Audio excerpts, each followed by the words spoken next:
This week on The Destination Angler. What kind of retrieves are you using?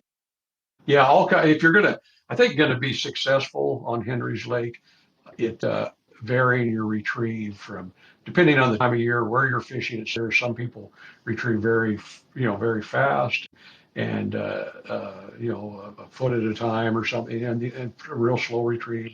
But I think that really, I think I learned from Lee Sickman, my buddy, that he varies his retrieves, depending on where he's fishing and the time of year, and that's a really successful way to go. And that was Damon Keen on Henry's Lake. Hey, if you love the show, please share it with a buddy and hit that subscribe button so you're sure to catch all the Destination Angler podcasts coming your way. Welcome to the Destination Angler Podcast, the podcast for anglers who travel. And I'm your host, Steve Haigh. We go right to the source, the local guides and experts, to build your knowledge of top fishing locations around North America. It's a big world out there. Now go and fish it. I'm going away for a while, but I'll be back soon. Whoa, whoa, whoa. Anglers, welcome back to another episode of The Destination Angler, brought to you by Got Fishing, crafting world-class fly fishing adventures specially designed to your level of experience and budget. By Trout Routes, the #1 fishing app, helping trout anglers avoid the crowds and explore new public water. Download it today in the App Store and get 20% off using promo code DESTINATION20. And by Adams Built Fishing Gear, the trusted source for quality fly fishing gear built to last at an affordable price. Up next in the Destination Angler, we head into the backcountry of the great state of Idaho for some remote adventure. Then we hear from the one and only Pat Dorsey on Colorado's top tailwaters. Hey, be sure to backcast to catch the last show on the Upper Rio Grande River with Rick McGuire and Presley Garcia, who share inside tips on the gold medal section, best times of year to fish, top flies, streamer tactics, and more. You won't want to miss these shows. And today our destination is the world-famous Henry's Lake in eastern Idaho, a place known for its hard-fighting cutbows the size of your leg, unpredictable whitecap churning windstorms, and breathtaking scenery. My guest is retired Idaho Fish Game biologist and seasoned guide Damon Keen with Eagle Ridge Ranch.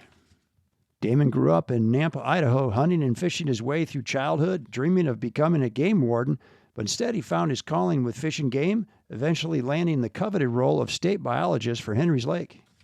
Today, Damon dives deep into the big questions like, are there really a million trout in Henry's Lake? How do these fish grow so fast, and why don't they eat dry flies? Plus stories of sudden windstorms, near-death experiences, and legendary 100-fish days. Get your Stillwater game on as we head on over to Henry's Lake with Damon. Hey, folks. So today we are going to be talking about an amazing place in Idaho called Henry's Lake in eastern Idaho, not too far from Yellowstone National Park. And this place is favored for hybrids. I've been told by my guests that they're not cutbows. They are cutbows, but they call them hybrids out there. So some of these fish are the size of your leg, and it's some of the prettiest scenery in the West. I've driven by Henry's Lake many times. I've never fished it, but we're going to hear all about fishing it today and how these fish get so big so fast. I'm hoping that's a question my guest can answer, and I'm pretty sure he can because we have Damon Keen joining me. Damon, welcome to the show. Thanks, Steve. Excited to be here. Yeah, you bet. You bet. So a little bit more about Damon. He's vice president and board member of Henry's Lake Foundation, and he's also a 14-year retired veteran of Idaho Fish and Game, where he had the coveted role of being the fisheries biologist for Henry's Lake. How about that? And he's a guide on Henry's Lake today, although he lives up on the Clearwater, near the Clearwater, so he's guiding steelhead as well. So I want to hear about that a little bit. For the guide shop out of Orofino, Idaho. Did I say that right? That's correct. Guide shop from Orofino, Idaho. Orofino, all right. And in his spare time, he's vice chair for his local school board. And I think he does some substitute teaching from time to time. Is that right, Damon? Yeah, when they're really desperate and they need me, they give me a call. Oh my gosh. Well, I think you are highly qualified to be the guest to talk about Henry's Lake. So very excited that you're here. Appreciate you doing this. So First, let's. I'd love to hear a little bit about the steelhead fishing. You know, you hear all kinds of things about the steelhead and salmon fishing out west, but what do you think? How the steelhead doing? And on the Clearwater, how's the fishing been? Fishing's been great this year. It's been one of the better runs in the past decade. And yeah, it's been terrific fishing. We had some real low water conditions last fall, October, November. We finally got some water, and that really moved the fish around, and we've done great. It's been exciting. We've been relatively warm, and more so than that, actually, we haven't been freezing much at all. Next week, I think it's supposed to get a little cooler, so that may slow us down at least up high on the Clearwater. Okay, how about that? So what was a good day on the Clearwater this year steelhead fishing? Well, anytime I steelhead fishing on the Clearwater, anytime that you can get double digit takes, so 10 takes, and Oh, that's pretty rare, but we have seen some of those. And more than anything, what I've seen is multiple fish out of holes. So that's been exciting for us. And wow, that good. yeah, yeah, it is. And of course, with good fishing, also you see a little more pressure, and so a little more competition out there as well. Yeah, okay. All right. Well, I guess that's a good sign. If the fishing's good, more people are coming out to give it a shot. So, all right. Well, let's talk. I'd love to just get your thoughts on, this area around eastern Idaho, southwest Montana. Obviously it is loaded, but kind of what's your take on the general area? What are some of the fishing opportunities in that area that you like? Well, yeah, just tremendous, and all the time I spent over in that part of the neck of the woods, and growing up in southwest Idaho, I couldn't imagine going over to southeast Idaho. We considered it almost Siberia, it was so cold in the Is winter. that right? But once going over there and living there and working there, I fell in love with the place, and it's yeah, absolutely the opportunity for anglers is just immense, and the fly fishing capital of the United States, maybe. I mean, in close proximity to Henry's Lake in that southeast corner of Idaho, southwest Montana, and of course you have numerous rivers and numerous flat waters, and so the opportunity is just unlimited. I focused primarily on flat water the entire time I was there, but and still Okay. do. That's kind of what I enjoy. But boy, the opportunities abound for all sorts of fishing. What would you say are some of the top rivers in the area? Well, of course, you've got the Madison just across the border. Henry's Lake is just 3 or 4 miles from the border of Montana, and the Madison River and the Gallatin, and then of course in Idaho you've got the Henry's Fork and the South Fork of the Snake, not too far. All the Park rivers. So yeah, there's Oh, all very kinds of good. rivers, and just as many opportunities flat water as well. Yeah, in flat water is still water is lake fishing. It's all the same thing. Is that right? Yeah, all the same thing. Yeah. All right. All right. Well, let's talk about Henry's Lake. So, for folks that don't know much about Henry's Lake, give us an idea. Maybe what's the headline on Henry's Lake? What makes it so special in your mind? The size of fish is the headline. It's for years it was considered one of the top 5 fisheries in Idaho, and really people flock from all over the United States and other countries as well to fish Henry's Lake. It's a 6,400 acre lake, not a huge lake, but I don't think it's exaggeration to say it's world famous. Oh yeah, absolutely. And you say mostly because of the size of the fish, then, huh? Yeah, and the state record brook trout came out of Henry's Lake, 7 pounds 1 ounce, and Wow. just the numbers of large fish, and the entire I guess I probably weighed as many fish as anyone ever have, being that I worked there, and weighed for my job weighed fish and the largest hybrid I ever weighed was 14.4, but the number of 10-pound fish that I've weighed or seen over the years and they're available there, is just staggering. And Yeah. a good story. I think one of the first weeks I was there out on the water, I remember a guy fighting a fish and people around him, kind of encouraging him and thinking he was a really large fish, and him finally landing the fish, and they said, "Well, how big was it?" Someone shouted, "How big was it?" And he said, "Oh, it's only a 5 pounder."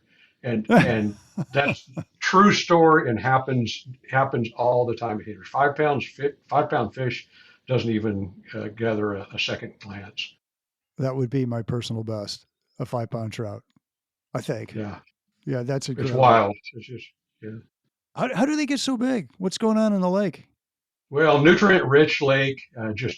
It's very shallow, so it's very productive. A lot of nutrients flowing into the lake. That produces that opportunity for those fish to grow rapidly. That's just very, very productive. A ton of all kinds of insects, leeches and scuds and other, all sorts of caddis and, just available food, I think, in that resource. So fish grow really rapidly. They don't live for a long time, although some of the recent research has showed that they live longer. For years, we were saying 3 and 4 year old fish. 4 year old fish was about the end of their life cycle. But I think some of the recent research points that they may be living longer than that. But yeah, they grow very, very rapidly. Being a shallow lake, it's a maximum depth of around, depending on who you're talking to, but 21 or 23 feet, an average of 12 to 15 feet. So very, very shallow, very, very productive. Just 12 to 15. So are there some winter kills with just water that shallow? Yeah, absolutely. Good question because what makes that lake so good and the fish growth so rapid also has that potential for that winter kill. And with those lots of vegetation, of course, in the fall, some very large algal blooms, and that leads to that winter low oxygen levels. And we saw while I was there in 2004, we saw a fairly significant winter kill. Probably the one of the noted ones, one of the larger ones in recent memory was 1991. So there's been a couple over the past couple of decades of significant winter kills, but we're always prone to that. I read that the oxygen levels can really drop in the wintertime under the ice. Correct. Yeah. As that vegetation and the algal bloom, as they decay, that's an oxygen utilizing process. So that oxygen level is going to dip. It's kind of like capping a room off, at the beginning of winter and allowing no more oxygen into that lake or into Yeah. that room. And then it's just over the period of the winter that vegetation decay uses up that oxygen. So oxygen levels are monitored on the lake, and so fortunately, the Fish and Game does have the ability to predict winter kills, so to speak. Okay. And how long does it take for a trout to reach 10 pounds in that lake? Probably for the most part, 5, 6 years. I mean, I think most Okay. 10-pound fish we see if we age them. And again, a few years back we were saying aging fish is a little more challenging than I think the public understands. But yeah, we were saying 4 and 5 years. But yeah, 5 or 6 years, some of those fish are reaching that 10-pound weight. And about I think in 2017, the department started using what's called parentage-based tagging, and that actually allows them to put a very accurate date on the age of those fish. And so most of these fish are stocked by Fish and Game. Is that correct? Yeah, and ballpark figures. So pretty much all the hybrids and the brook trout are stocked, although there's and again some recent research that points that maybe there's more wild ones out there than we expected. But most of those fish are hatchery origin, and then cutthroat, a number you could put on 90% hatchery fish, 10% wild. Oh, okay. So there are some wild fish. There are there are. How did the lake get to the point where they had to do so much stocking? Are the tributaries just not able to support spawning, or what's going on there? Yeah, and that's another good question. It's quick because the lake has always been a very productive lake. If back in the 1800s, there's a book, several books out that mention Henry's Lake. One that I read one time was Through Yellowstone by Horseback, I think it was called, and really interesting because they traveled through Yellowstone, of course, by horseback, and then rode over to Henry's Lake and fished, or actually fished with a guide, and did very well. Of course, that was they were catching fish. There was a large population of fish in the lake, and it wasn't being stocked. But then after the turn of the century, Henry's Lake was actually commercially harvested for fish, Oh, and some concern grew there, and so some of the locals actually started a hatchery to supplement the wild production, and that was around. I think that was exact date. I know the Fish and Game actually took that hatchery over, I think in 22, but it was prior to that, 15 years prior to that, when the private hatchery started supplementing the lake. So since that time, the lake has been supplemented. The tributaries, yeah, from that period over the next half century or so, really deteriorated, and they were in poor shape, and wild production, I'm sure, collapsed. Around 1980, there was a real emphasis put on restoring those tributaries, and to this date, a lot of effort is being made to restore those tributaries. okay. Okay. The lake is actually dammed today, correct?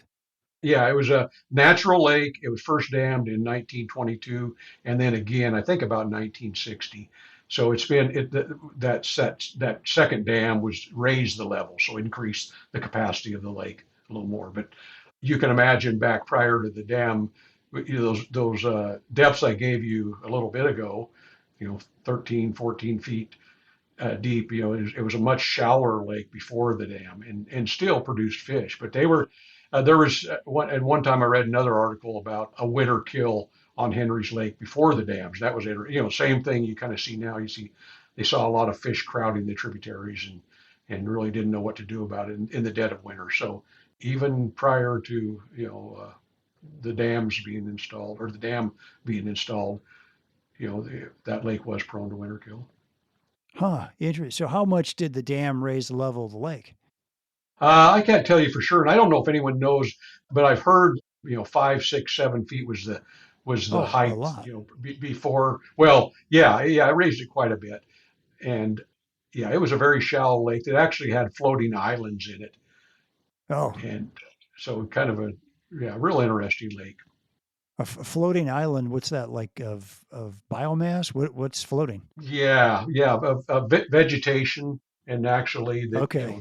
and you could there's pictures, historical pictures that you see these islands floating on Henry's Lake, Oh and my gosh. and and once the dam was put in place, and I think I've read where a lot of those dams were actually blown up, dynamited or whatever to destroy Oh, them, is that right? get rid of them. So this is a dam that we like as fishermen. Yeah, it certainly, yeah, it's made Henry's Lake a better fishery for sure. Yeah. Yeah. It sounds like it. Here's Brian Oakland, founder of Got Fishing. There's really no reason for an angler not to use gut fishing when everything we do for you is free.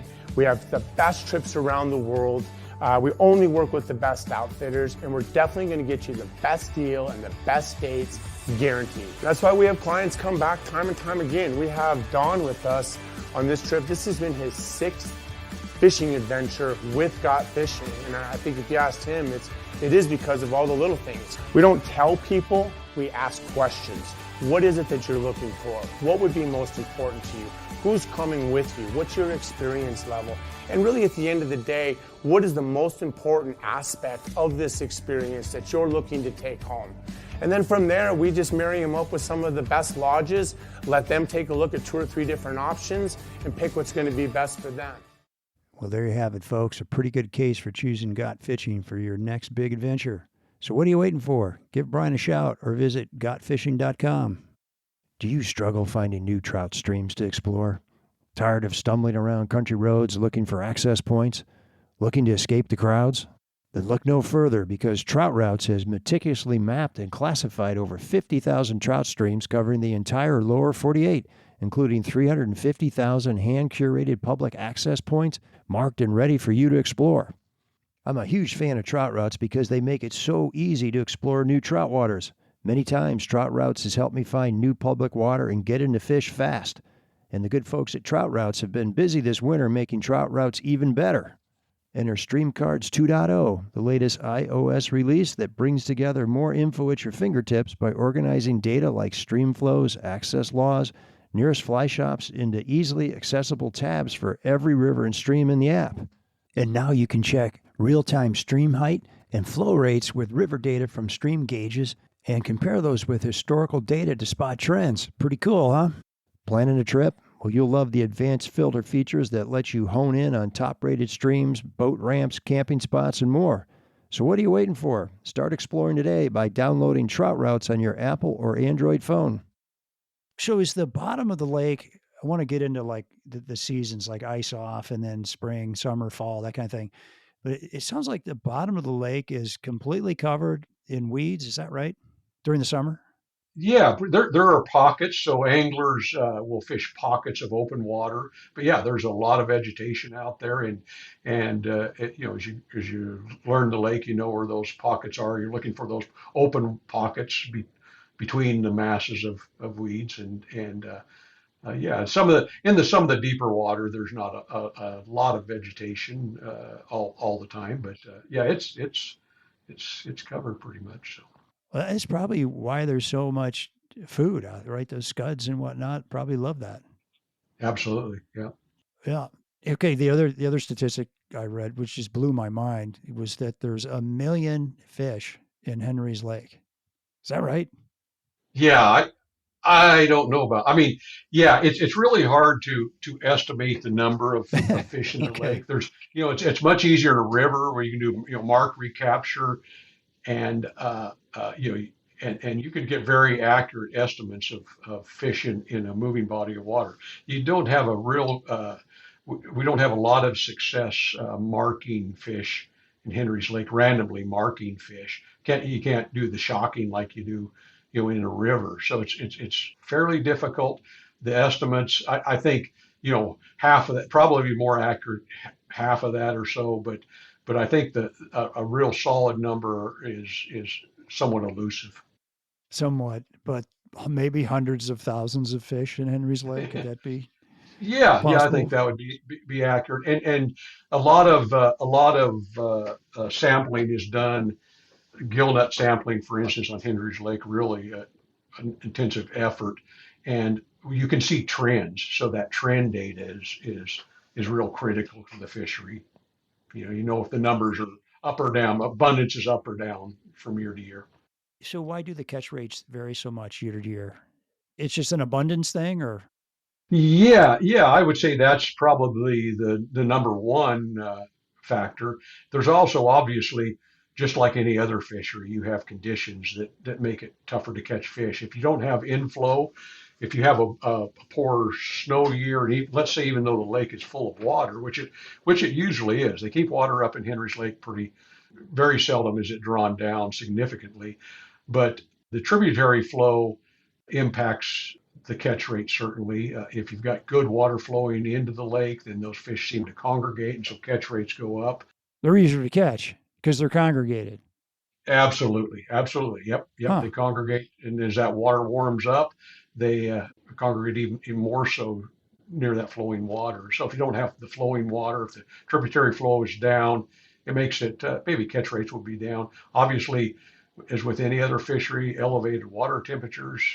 If Henry's Lake is being a shallow lake, and the winds are famous there on Henry's Lake, but you don't really have a lot of refuge for a cold water refuge in the lake. So really, Henry's Lake in the summertime is fairly non-stratified. So meaning, the temperature on the surface is similar to what it is on the bottom of the lake. Unlike, for instance, Hebgen, that would be stratified, and you'd have this cold water refuge. At Henry's Lake, you don't. That's a challenge in a lot of areas. There are some Interesting. springs, but not significant enough to really change the temperature of the lake. And so Hebgen is a much larger. That's on the Madison, and it's a huge lake compared to Henry's Lake, isn't it? It's much larger.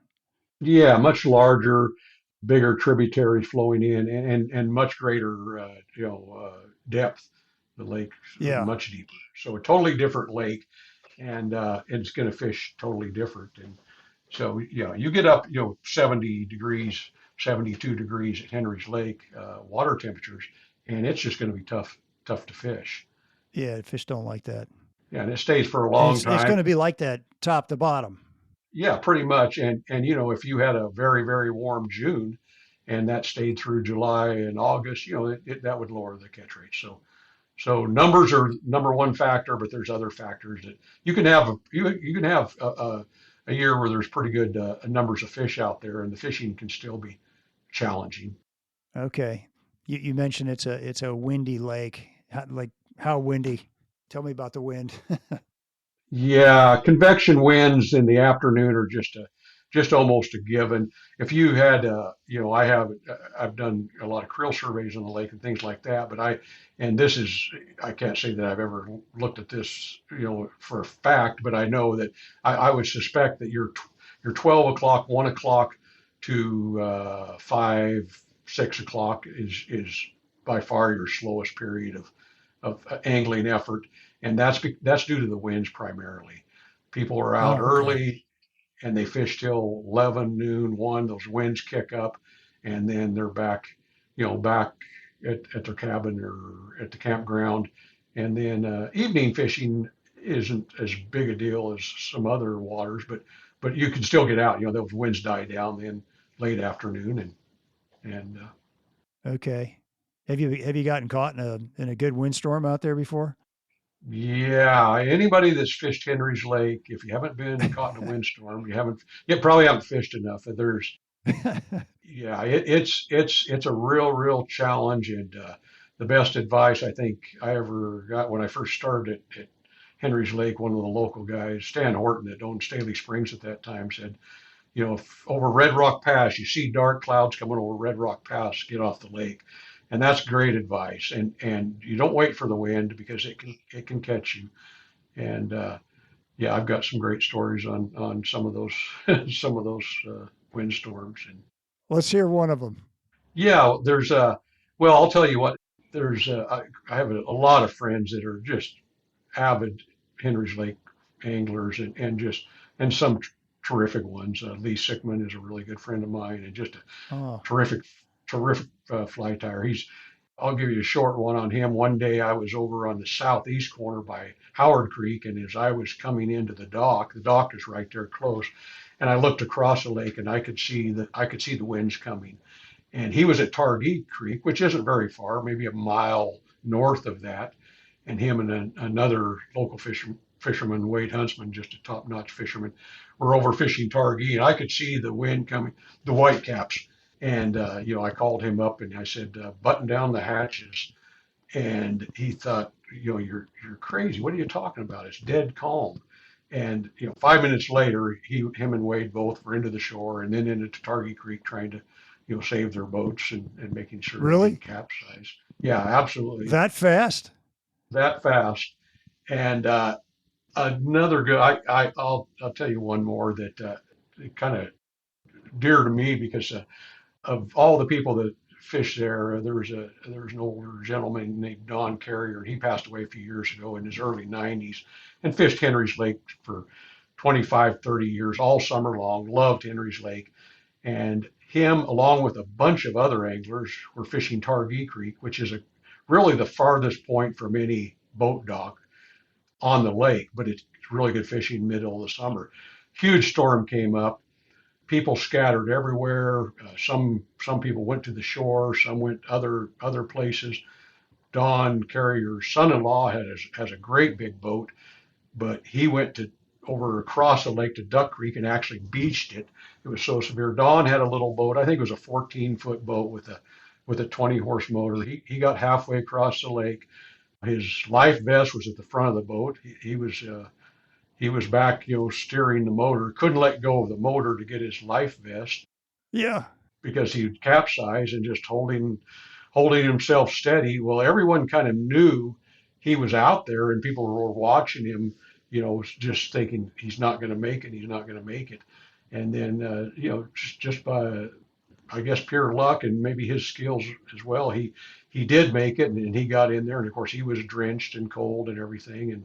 And I went over to see him that night. Unfortunately, I didn't know he was caught out there, or I had a boat a life-saving fish and game boat that we could have gone out to help him. But Oh, I, at that time, it's short window of knowing what was going to happen.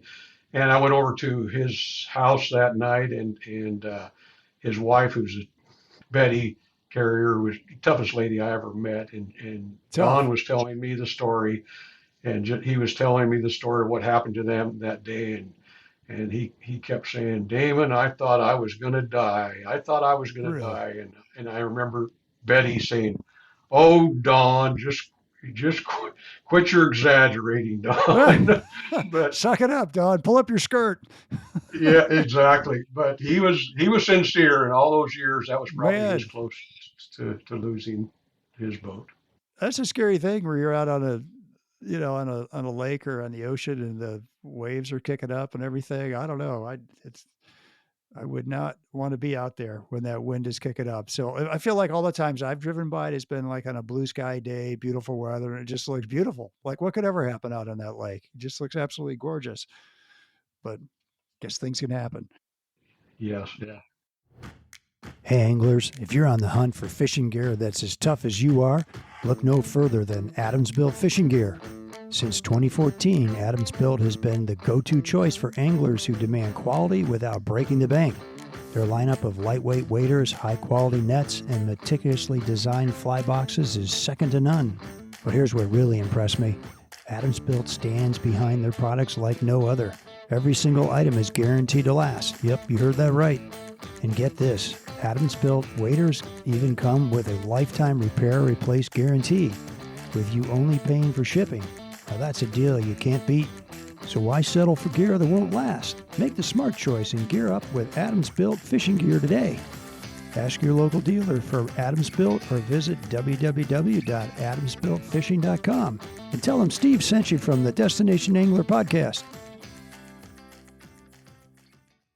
What's your personal best? You personally, Damon, on the lake. The large fish. So I've Yeah. I've caught yeah. I guess the holy grail, so to speak, maybe is instead of a hybrid would be a brook trout. And so the largest brook trout and kind of the thing that people shoot for in a brook trout is a 5 pound brook trout, and that's Wow. pretty rare. You see the 3 and 4 pound, but I've got a 414 brook trout, and then I've got some 10 pound hybrids. I've never caught over I don't think I've ever caught 11 pound hybrid, but 10 pound hybrid I would say. 10. Quite a few. Yeah, and 414 brook trout would be. That's really cool. Man, why brook trout? Why are they putting brook trout out there when you got all these native fish to choose from? Yeah, good. They're just real popular. People love, they fight hard. They're a little bit elusive. They're a little bit of a challenge to catch in Henry's. They move around. They seek cold water, and they're not as, I guess, for the lack of a better word, consistent as some of the other. Once you're on to the hybrids or the cutthroat. Brook trout can come and go. It seems like, but yeah, they're just. I think the size again of the brook. You don't see, especially in the lower 48, you don't see 2 and 3 Yeah. pound brook trout. So, but No. yeah, they're probably the hybrids and the brook trout are equally sought after. I would say. That's really cool. And my experience with hybrids is they fight like heck. What's your experience? Yeah, same thing, same thing. They're tough. You can imagine, you've got all the weed growth out there too, so that adds to the challenge. You can't let fish run like No. you would, Clearwater steelhead. You've got to turn their head and keep them out of the weeds, and so that's a little bit of a challenge. Yeah, they're strong, very, very strong. Are you having to go a little heavier tippet because of all those weeds? Yeah, 0 or 1X. That's yeah. Zero, one You're, X. Really? yeah. Yep. Oh man. Yeah. You don't see you won't see people with 4X out there Really? fishing. Yeah. Are they not that, tippet shy? Evidently Guess not. not. No, no, no. There's not a. There's not. There's a couple places. Staley Springs, which we for years and years and years, well, decades, not years, decades, was one of the most popular fish areas on the lake. That's a little bit more open in some areas, and people some people, one really noted angler that's no longer with us, but that fished Henry's every day for, I'd hate to even guess, probably 60 years. Not every, most days in the summer. He fit year after year after year, and everyone knows Harry Tupper, but he used a little bit lighter tippet than most around Staley's. But He did. yeah, Okay. Well, tell me a little bit about some of the other lakes in the area. I know you fish, Sheridan Lake quite a bit. Is that right? yeah, we do. We guide on Sheridan Lake a lot, and Sheridan Lake's a private lake, and it's stocked with rainbows. It's a really really good lake for new anglers and that that haven't picked up a fly rod before. It's just a great and really a lot of clientele. And I should mention that Kevin Skinnendor, who uh, owns Henry's Lake guide service that guides on Henry's Lake that I work for, and his son Justin Skinnendor do just a great job. They work with Eagle Ridge Ranch on Henry's Lake. Kevin and I both work for Eagle Ridge Ranch. They're the licensed outfitter on Henry's Lake. But Okay. on the Sheridan Lake is a private fishery, so affords opportunity for some other anglers. It's limited. Eagle Ridge Ranch runs that as well. It's limited to 12 rods a day. You can Ah, you can get on there. You don't have to go with a guide. You can go within it, on your own, but yeah. you have to be within that 12 rod limit. And the rod fee I think is $125 a day. But really good lake for numbers of fish, up 20-inch fish, really hard fighting rainbows, and it's got actually some pretty good some dry fly action in August there, so that adds to the enjoyment. Okay. The other thing that I had not really looked into before, but I was getting ready for the show, I came across Red Rocks Lakes Wildlife Refuge. But I guess you can't fish the lakes, but looks like there's all kinds of stuff around the lakes, little ponds and rivers and whatnot. What do you know about that area?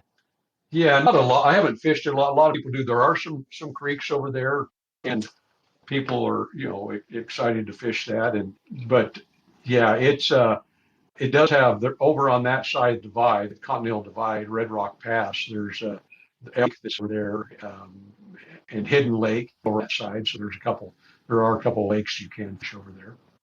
Okay. It looked kind of remote. And what I read about it, it's like 90 miles from the nearest airport and probably 50 miles from the nearest Walmart. I don't know. How remote is it? Yeah, fairly remote. It's about both. Henry's Lake proper from Idaho Falls 100 miles. Bozeman is about 100 miles. That's a good way to look at it. The Yeah. Ennis is 50 miles or so. West Yellowstone's about 18 miles from Henry's Lake. So Ah, yeah, it's fairly isolated. Yeah. okay. Okay. Well, can you kind of walk us through the seasons, from ice off, spring, summer, fall, and give us a sense of, what your techniques and styles of fishing are, how that changes? I know you do a lot of sinking line fishing. It sounds like not a whole lot up on top. They're Henry's Lake. Is it known for fish not taking dry flies? Is that true? That's absolutely true. Yeah, and you can go back as far as Ted Trueblood in the early '60s. Mentioned in those days, you wouldn't really tell what lake you were fishing, but Henry's was well known then and famous. And he talked about a lake where fish were rising everywhere, but yet you couldn't get them on top. And that's Henry's Lake. It's a rarity for anyone to have any dry fly action. Really, at the mouths of the tributaries in real shallow water, sometimes people will catch fish on a dry fly, but it's a sinking line lake, and it's indicators have been more popular over the past decade or so, but for the most part, yeah, sinking line lake, and I don't know anybody that's successful on dry flies consistently on the But they're lake. coming up. They're eating dry flies, but no one can catch them. Is that Well, what I'm no, hearing? they're merging. They're getting emerged. So as they're moving towards the surface, and those fish, then they're breaking the water. I think or the surface, and so yeah, it's I guess you'd say infamous for that, and Yeah. but yeah, you start out most. the lake normally over the course of the year, it's going to thaw sometime in May generally, sometimes early as April, but I think the years I was up there around May 10th, it's a good time for the ice to come off. It used to be a Memorial Day opener. Now it's open year round, so you can fish at ice off. But ice off, say, 10th, 15th of May, and a lot of people are out. The fish are out in the deeper water for the most part. There are some fish that will go towards the shore where they were released when they were stocked. Right, so you do get a little bit of action right off the docks, and some people will gather up there and from the boat docks and catch some fish in shallow water. But for the most part, fish are out in the deeper water, so you're going to be, out fishing in 15, 16, 17, 18 feet of water, and finding pods of fish and casting to them with a faster sinking line. I've got all kinds of lines that anywhere from a lot of people will stick with just like a 3 sink and just count down more, let it sink down, give a countdown and let it go down to the depth they desire. I think that the trend over the past decade or 15 years is to a heavier sinking line, 5 or 6 or even a 7 sink. Really? And really getting down fast. And so that first month or so where there's not a lot of hatches going on, the fish are still at deeper water, and you're either out there in that deeper water anchored up casting those pods of fish, or a real effective technique during that period of time is drifting. And so using the same sink lines, but wind drifting, and essentially flies like you would out of a float tube, kicking a float tube, something. And that's very, very productive. That's probably, one of the better ways to catch numbers of fish. Some people, shy away from it, or they don't, they don't like that, and that's good. What's there not to like about? What do they think? What's wrong with wind drifting? Well, a wind drift, yeah, considered maybe trolling to some, but Okay. that maybe that's off limits. And trolling would do the same thing. So if you had a little motor and troll, which people do, trolled a fly line, and you would catch fish, as well that way. But also, the big, of course, just 20 years ago, I don't think hardly anybody, I'd go on the lake and indicator fish, but that's, there are becoming a lot of good indicator fishermen, and they can catch fish from the very beginning on, throughout the summer. And so you'll see fish or anglers out with indicators fishing. But yeah, that first period of time, and then around mid-June or so, where you start seeing some hatches come off, and you'll see fish starting to congregate in certain areas of the lake, and then you'll see people again anchoring up and casting those fish that are congregating in certain areas, and going with a little lighter. As you get further into the summer, you're going to switch to stay with a sinking line, but an intermediate line as you get into the I'd say, let's say 10 feet or less, if you're catching fish in that depth of water, then you're switching to an intermediate line. To keep the line out of the weeds a little bit, is that part of the reason? Well, yeah, just a little slow. You don't have to go as deep. So Okay. you don't have to. If you had an intermediate, you can catch fish with an intermediate out in 18 feet of water. You're just going to get it's going to take you 2, 3 minutes Yeah. time to cast for the line to get down to where those fish are. Yeah. Yeah. What are they eating then in this time of year? Oh, in the first part of the year, leeches, scuds, leeches. There's again, I'll say the word infamous again, but an infamous midge hatch, snowfly hatch that occurs usually in May, 1st of June. It's just you have to experience that too. It's just the old timers refer to it as a snowfly slick. There's so many carcasses on the lake that it's just black, and that's a What is it? they're midges. Oh, they're midges. Okay. Yeah, yeah, just a huge hatch, and then you'll go into you get later in June, and we have a pretty good, you see quite a few damsels, and then later you just again some really substantial caddis hatches towards later in the summer, July. Caddis, but they're not. You can't get them on the surface even with a big caddis hatch, huh? No, I can't. I mean, if you get, Yeah.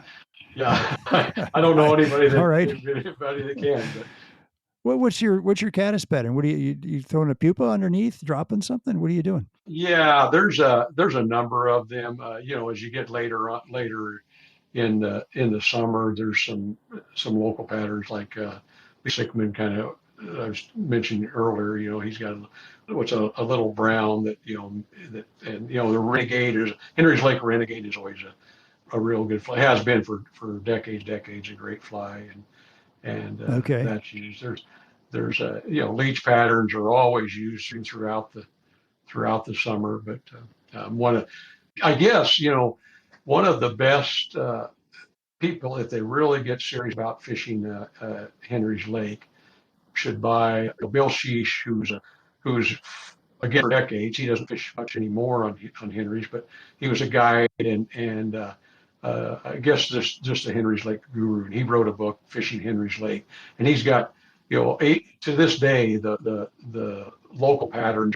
Almost all of them are based on Bill Sheesh patterns and so yeah, that's a great book too.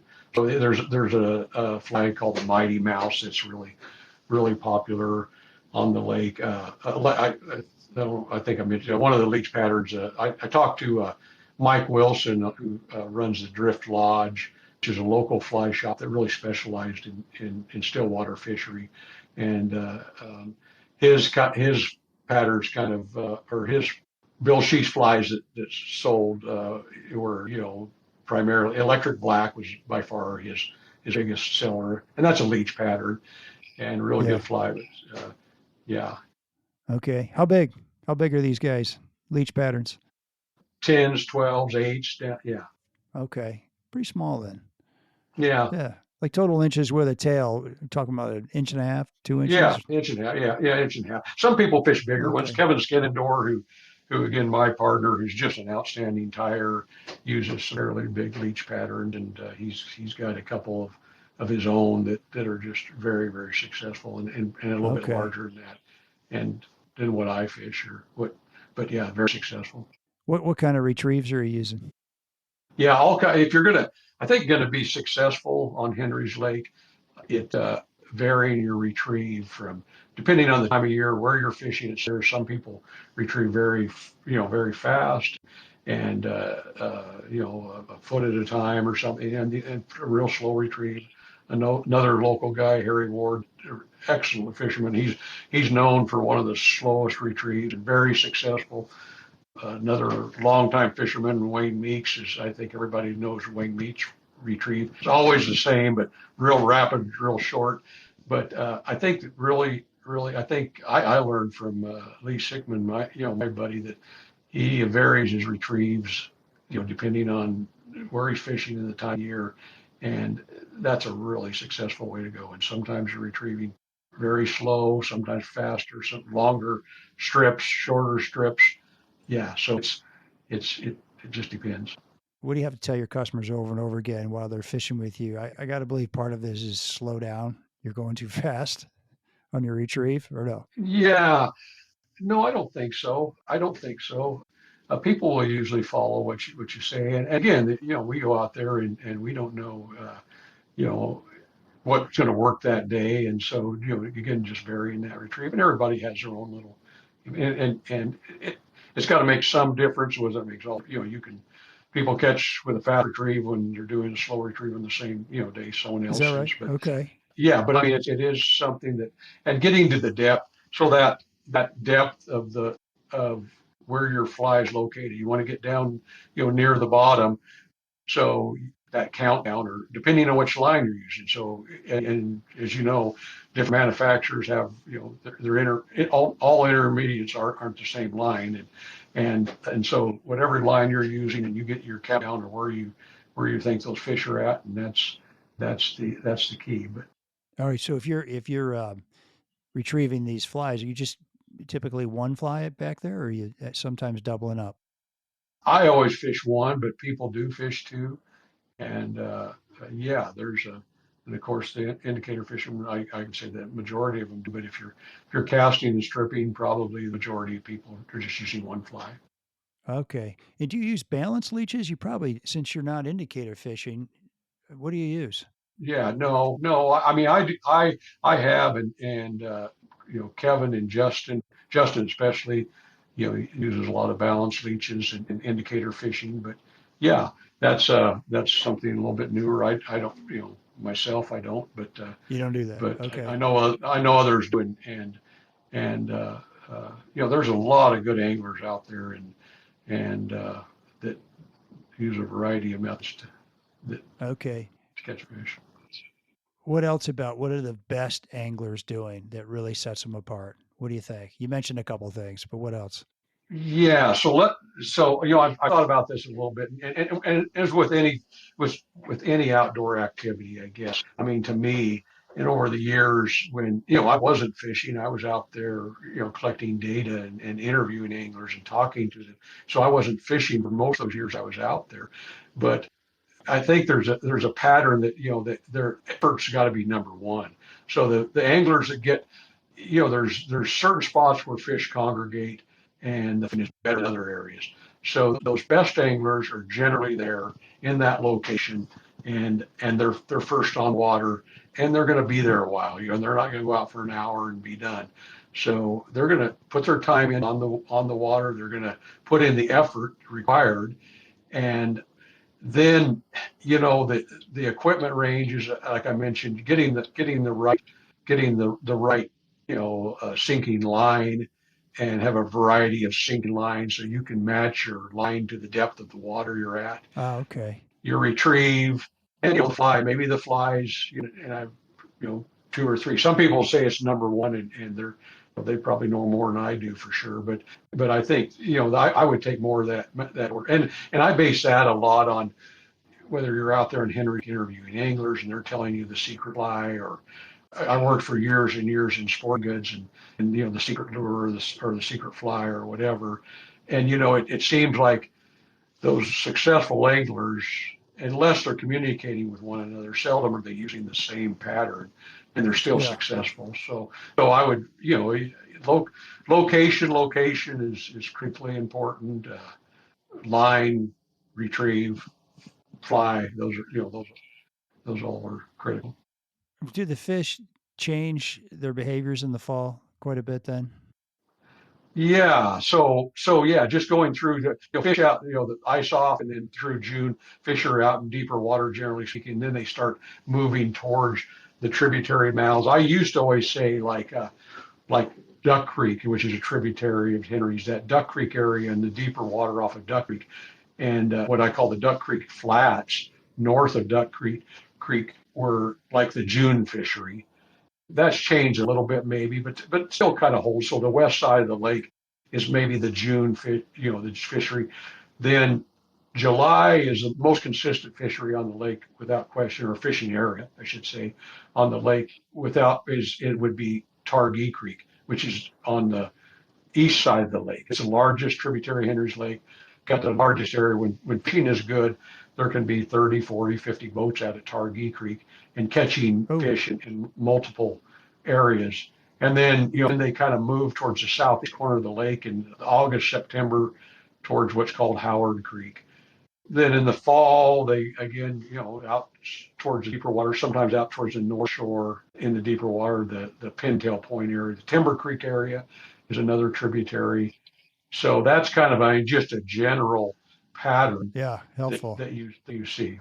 Staley, and then throw Staley Springs in there. I mentioned that was, like I say, for decades and decades, the most popular fishery on the lake. It just dozens and dozens of boats every day after day fishing all day long. And it's a large spring on the lake.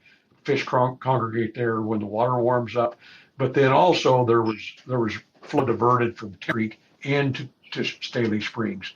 And so that really brought in a lot of fish. A couple decades ago, the water right was lost on Timber Creek. So that water was no longer piped to Staley Springs, and so that actually slowed it down. That's when we saw a transition where not most of the effort wasn't on at Staley Springs, but scattered it throughout the lake more Okay. after Super that interesting. time. You're talking about a lot of boats out there. How crowded does it get and what's kind of the strategy? Can you beat the crowds? What do you do about that?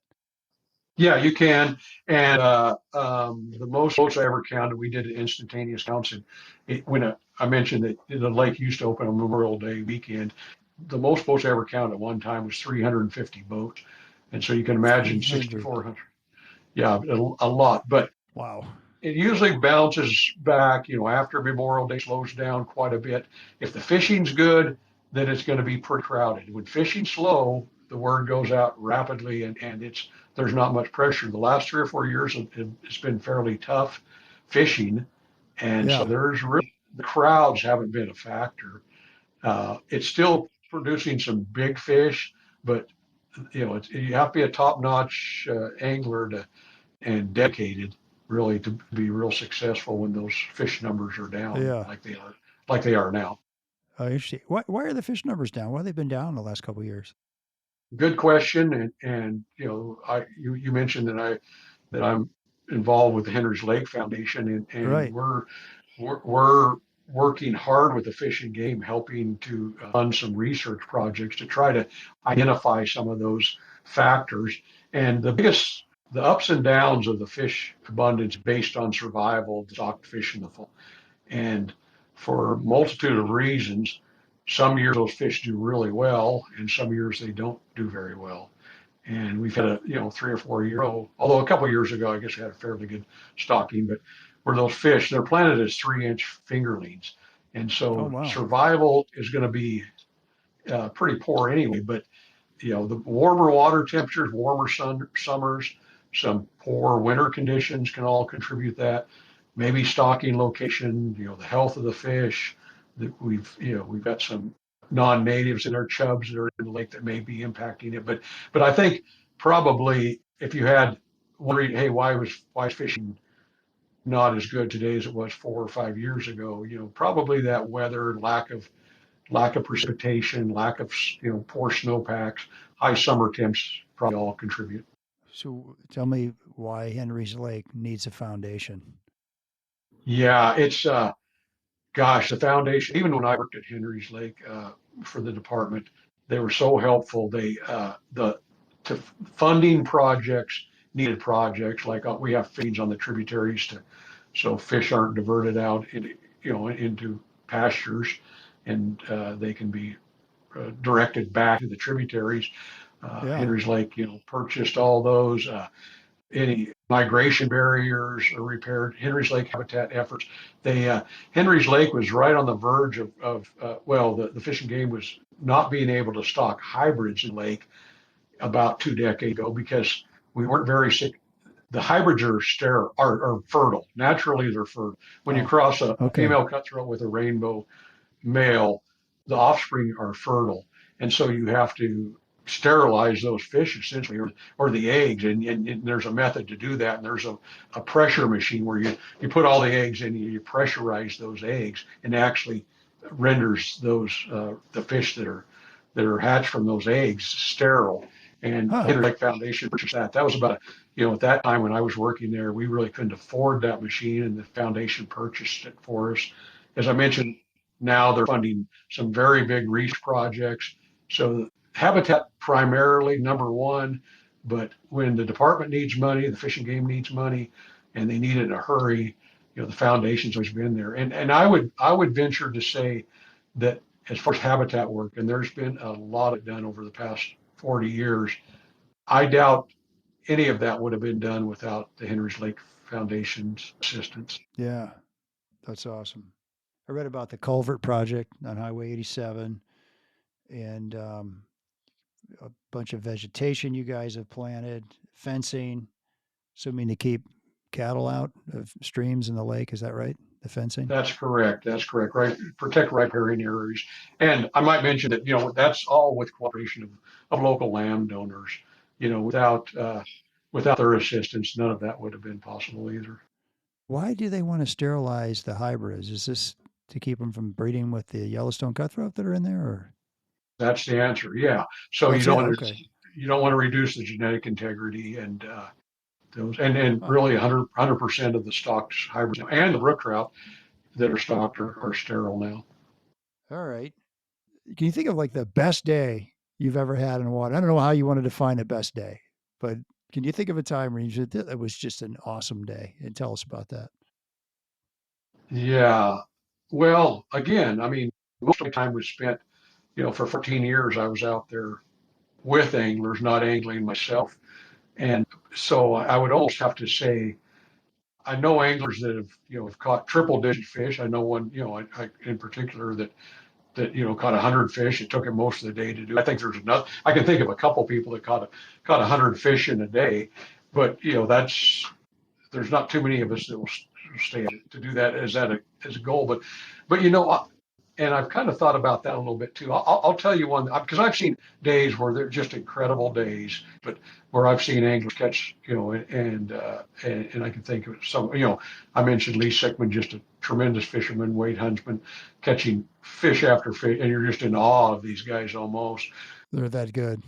They are, but one of my friends, a local guy named Dave Clark, who was and Dave's not with us any longer, Oh, and I don't think he'd mind me telling the story anyway. But Dave was he was laid out on the lake, and he was a 9 o'clock or so guy to get out there, and a decent, an okay fly tire, and a decent fisherman. But and I think that's very accurate. I think people would agree to that.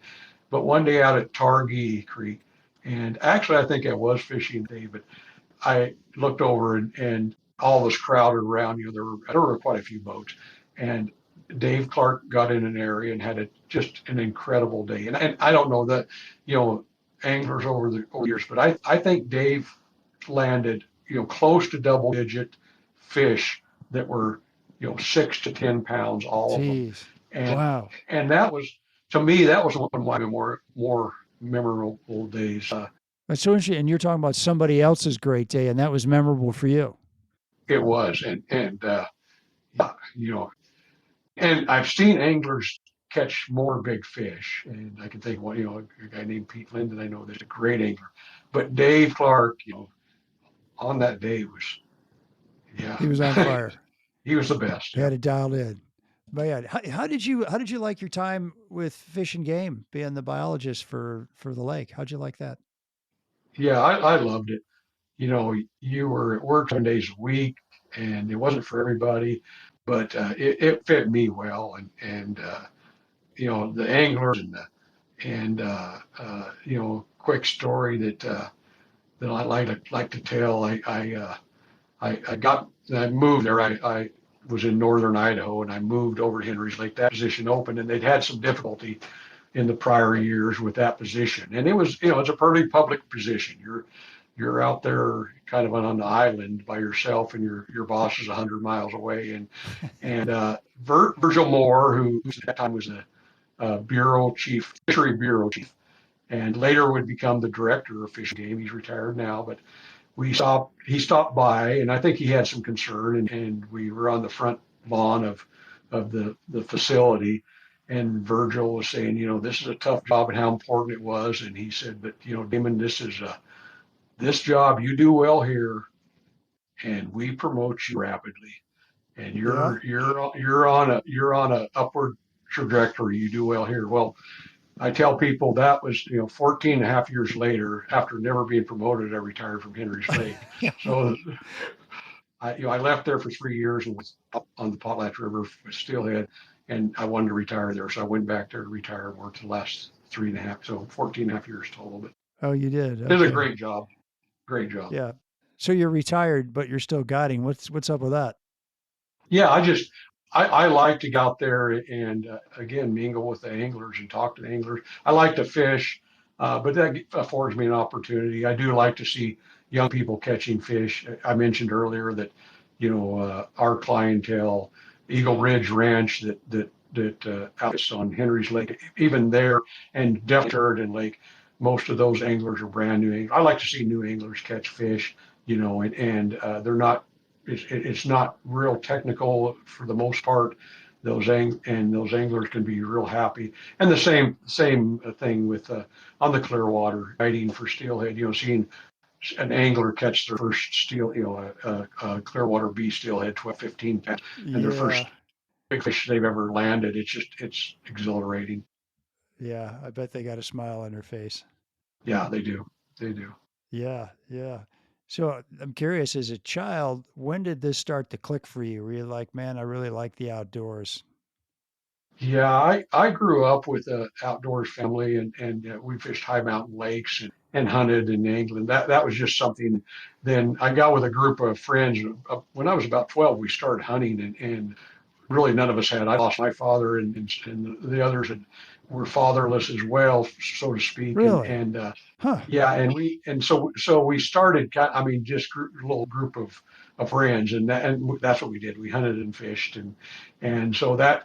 And I remember thinking, gosh, I'd love to be at that time, game conservation officer, game warden. I wanted to be a game warden. It didn't work Yeah. out, and I went into a work business, and but about midlife, late in life, I thought maybe I'll give it a shot and get a degree. I found out, that you need a degree to get on with the fishing game. But I Darn it. tried it, and yeah, but it worked out well. It's kind of a to this day, it's the outdoors is just what that I do, and my family does It's you get a the kick being out of out it, huh?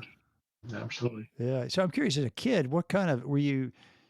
What were you hunting as a 12-year-old? Did you have a rifle, or were you like a little 410 shotgun, or what were you doing? No, shotguns, and we started out 20 gauge shotguns. But yeah, you name it, we hunted ducks, doves, pheasants, and growing up Oh in yeah. Napa, Idaho at that time. Now it's Napa's a city, but at that time it was a little rural community, and I could literally walk out my front door and across the road and start hunting, and so yeah, we did that. But Wow. angling, I had an uncle that was an avid angler, and fishing for crappie Wahi Reservoir and high mountain lakes. We just grew up with walking into lakes and fishing high mountain lakes. And I didn't get into fly fishing till really, quite late. Actually, after I came to Henry's Lake, I did kind of start earlier. You had mentioned, some of our local True Blood lived, just a half a mile from my house, and of course he was a hero to so many of us in across the outdoor world. And to live in Napa, Idaho is like it was like a president living in your hometown. Is that right? Oh my Yeah, gosh. it was a big deal. Ted Trueblood was, I think, for people my age, I guess, were thought a lot of them. So, Yeah. Wait, do you remember when you got your first elk? yeah, I do. Yeah, I was in my early 20s. Yeah, Oh, early 20s. Okay. yeah, it took me a while. Who were you with? Actually, I was with my brother, and then I had a grandfather up there as well. Oh, good. Yeah. Yeah. What did you do when you weren't hunting and fishing as a kid? How did you stay out of trouble? I didn't. Yeah, I don't know if I stayed out of trouble very well, but yeah, just the normal kid things, and great community to grow up in, and the Boise Yeah. Valley. We moved there from Boise Valley in 1995, so it's been a long time, but yeah, a great place. Boys, Boise changed in the last, what, 5, 6 years, 10 years. Yeah, sure has. Yep, Yeah. it's a city, Grown. isn't it? It has. Yeah, We've got some great restaurants in Boise, though. they do. Yeah, yeah, I mean, it's like I read it's the test kitchen capital of America. I don't know yeah, why, but yeah. people just like to eat out there. So what's next for you? You going to keep guiding, or what's next for you? No, I think so. A little bit. I've kind of backed off. The a little tougher at Henry's and Sheridan, and like I mentioned, Kevin and Justin Skindor. Helping them out where they can. But I'll probably still guide up here for a few more years. I'm getting up there in age, but fishing with anglers. I mentioned the joy from just being with people, and I talked to a gentleman the other day. Again, another Henry's Lake guru, Dave Reese. That I'd love to fish with Dave. A few times, and he's in his mid 80s or so, and Dave Reese has just been one of the more giving people, on Ah, Henry's Lake. So I think fishing with friends was something that I'd look forward to. there you go, Dave. If you're listening, I think you need to give Damon a call, or vice versa. You guys need to, get out there, huh? Have some fun. Absolutely. Yeah. Well, good. All right. So, favorite shore lunch when you're guiding clients? What do you like? What kind of food do you feed them? we We feed them Subway sandwiches. We're pretty. Subway We, sandwich. yeah, we do. We've got a Subway shop there, and it's easy and convenient. And they do a tremendous job for us, and they double meat our sandwiches, Double meat. and double meat. And so that's we're pretty blue collar on that, but they seem to enjoy it. So Yeah, well, if they probably want to fish, not stop and eat, I'm guessing. yeah, yeah, yeah. Really? On the water, same thing. They're really more interested in, and the guide shop that I work for, Evelyn Cade, she fixes all lunches for all guides and clients every day, and so you got to give a shout out to her as well. What sandwiches? What'd she make? So, yeah, she has sandwiches, cookies, homemade cookie, snacks, water, pop, and yeah, Nothing fancy. nothing fancy, blue collar. Yeah. Blue collar shore lunch. What about where do you send clients if you got clients say, hey, you got a recommendation on some place to eat at the end of the day? Where do you send them if you're down there on Henry's Fork? Yeah. So, if I mentioned earlier, if they're looking to purchase them, they want to fish Henry's on their own, I send them, the Drift Lodge there, Mike Wilson over on Highway 20 is a great place for them to go purchase some things. And They can eat there. no, they can't eat there, but for food, then I would send them. Our closest place is Connie's Restaurant down by what used to be called Robin's Roost, kind of south of the lake. That's a really good restaurant. She's been around the area for decades. Also does a great job. There's also Cafe Sabores, a Mexican restaurant down, at what's called Max Inn. That's a great little Mexican restaurant. Well, fairly large Mexican restaurant. So those are the two locations for food that I would send them. All right, there you go, folks. Damon, thanks for being on the show. Yeah, I appreciate it. Thank you. I've enjoyed it. Yeah. How can people get in touch with you if they want to book a trip? Yeah, they can contact Eagle Ridge Ranch for Henry's Lake, or Henry's Lake Guiding Services on Facebook, or there's also a number. It's 208-917-4422. And then, like I say, a shout out to the guide shop in Evelyn Cade. She's just on the Clearwater. Anyone wants to fish the water, get in contact with the guide shop. And they can get a hold of you that way. Okay. Yeah, I wish you extraordinary success in all your adventures to follow. And folks, thank you for listening to another episode of the Destination Angler podcast. And we'll post this info about how to get a hold of Damon on our website. And we've got some really great pictures Damon sent me. We'll put those up on Instagram and Facebook and on our website. You can DM me or email me with comments and suggestions at shaig@destinationanglerpodcast.com. If you like the show, please share it with a buddy. That's how we grow the show. As always, our music is by our Brothers Fountain. Hope you enjoy the show, and we will see you again soon. Tight lines, everybody. Well, I'll go from the land to the shining sea. But I know there's more to life than what the eye can see.